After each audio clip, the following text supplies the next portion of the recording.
Hello po. Hello po. Kami po yung nag-viral tungkol sa Joyrol B. Ngayon po, may gusto lang po kami sanang ipaliwanag. Kumalat po sa internet ang video at picture namin. Gumawa po kami ng video ito para po makarating po sa Joyrol B at sa Jollibee at sa mga tao sa buong mundo kasi kumalat na po ito sa buong mundo eh.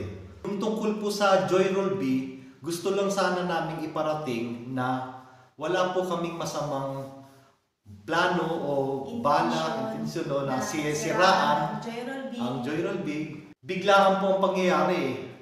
Hindi namin nakalain na. Yun nga, pinost ko yung picture, video.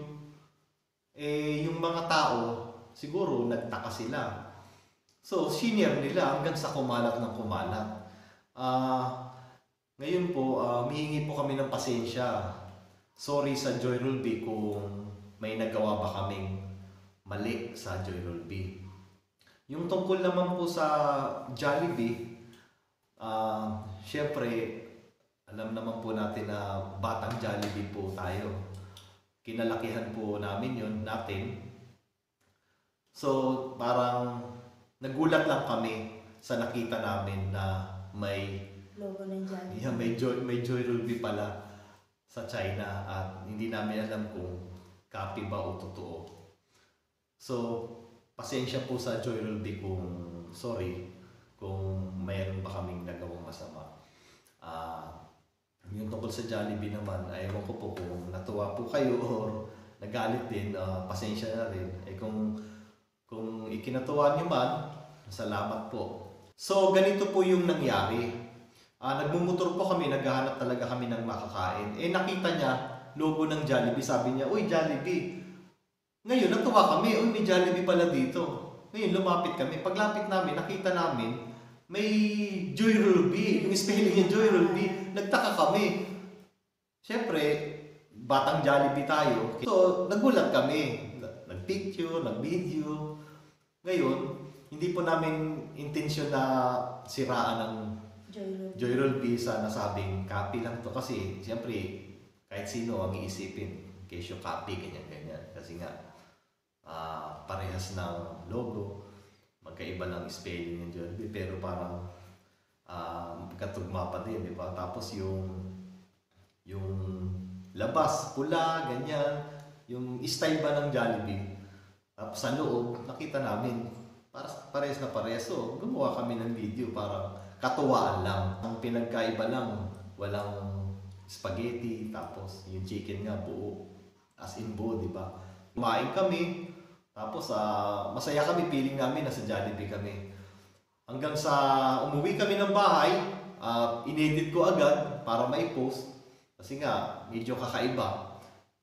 Pagising namin, hindi namin nakalain na ang dami ng share, ang dami na, sobrang dami na. Yun nga, sa Facebook ko, umabot sa 10,000 share o higit pa, hindi ko lang alam, baka 20,000 share na. Ngayon, sa mga FB page, nakita namin ang daming share kung saan-saan. Hanggang sa may kumuha na, may nag-upload pa. Papaalam. Sabi namin, ano nangyari? Ang inisip pa nga namin nun, patay, lago tayo sa Joyrol B. Pero, yun nga lang, syempre nasa isip pa rin namin na wala naman kaming ginawang masama. Wala naman kaming masamang sinabi. Yun tungkol lang sa copy, pero syempre, ayun lang may isip mo, is copy, ganyan. Maraming nag-chat, maraming nag-PM, nagpapaalam na kung pwedeng mahingi nga raw yung video tsaka picture. Kasi mga sikat na mga may sa FB page, sa YouTube, mga media, ABS-CBN, tsaka GMA7, nagpaalam sila sa akin na i-upload nga nila. Meron na rin sa Twitter, meron na rin sa Yahoo, hanggang sa bali-balita na kung saan bansa, balat sa Pilipinas, hanggang sa buong mundo na. Dahil doon, nakarating na tuloy sa Jollibee. Sigurado nakarating na rin sa Joyrol B. Ngayon, sinabihan ako ng ABS-CBN o GMA7 ba yun na aalamin ng Jollibee yung tungkol sa problemang yan. May mga ibang nag-PM din na kung halimbawa napauwi, gano'n. Gusto nila kaming ipasok sa Jollibee sa Amerika, sa ibang bansa, hanggang sa yung pati yung sa Philippine Consulate dito sa China. Nakachat ko rin. Wala naman daw masama sa ginawa namin. Sa mga media naman na mga nakausap ko, wala naman din silang sinabi sa akin na masama na nagawa namin.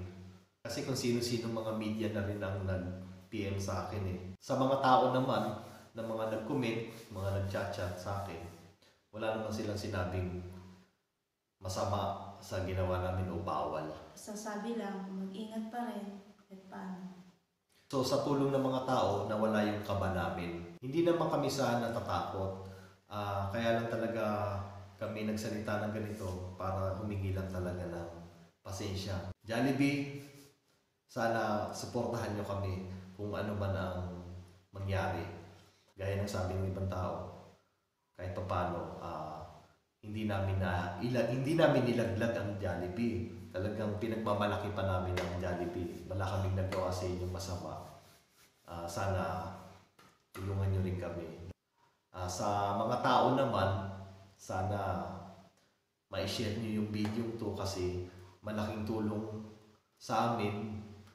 Pag na-share nyo yung video kasi makakarating sa Joy Rolby. Kaya inaasahan namin yung share nyo at sana makarating din ito sa Jollibee para marinig naman yung boses namin na wala kaming masamang intensyon. Ando na tayo, sige. Nakadikit sa amin yung issue tungkol sa Joy Rolby, pero hindi namin ginusto yun. Taong bayan ang may kagustuhan. Sumikat man o nag-viral to. Tuwa na may halong kaba. Yeah. At paano? Oo, totoo yun. Kinabahan, natuwa, naghalo-halo. Minsan di na nakatulog. Kasi nag-aabang ng balita kung may masama bang sinasabi ang mga tao o yung Joy Rolby o yung Jollibee. So halos ilang araw kami tutok sa pagbabasa sa mga internet kung ano na nangyayari. Awa ng Diyos, okay naman. Ako po si Christopher Guzman, Jenny Aguares. Kaya sa mga kaibigan o mga friends ko sa Facebook o sa ibang mga tao na mahilig mag-Facebook, sana po ma-share nyo yung video ito kasi gusto sana namin makarating talaga sa Joy Rolby. Maraming salamat po sa mga Yun nakakaintindi lang sa po. akin. Joy Rolby, sorry, pasensya na. Para sa Jollibee naman, syempre, batang Jollibee pa rin kami. Bida, ang saya! Okay, bye-bye! Bye-bye.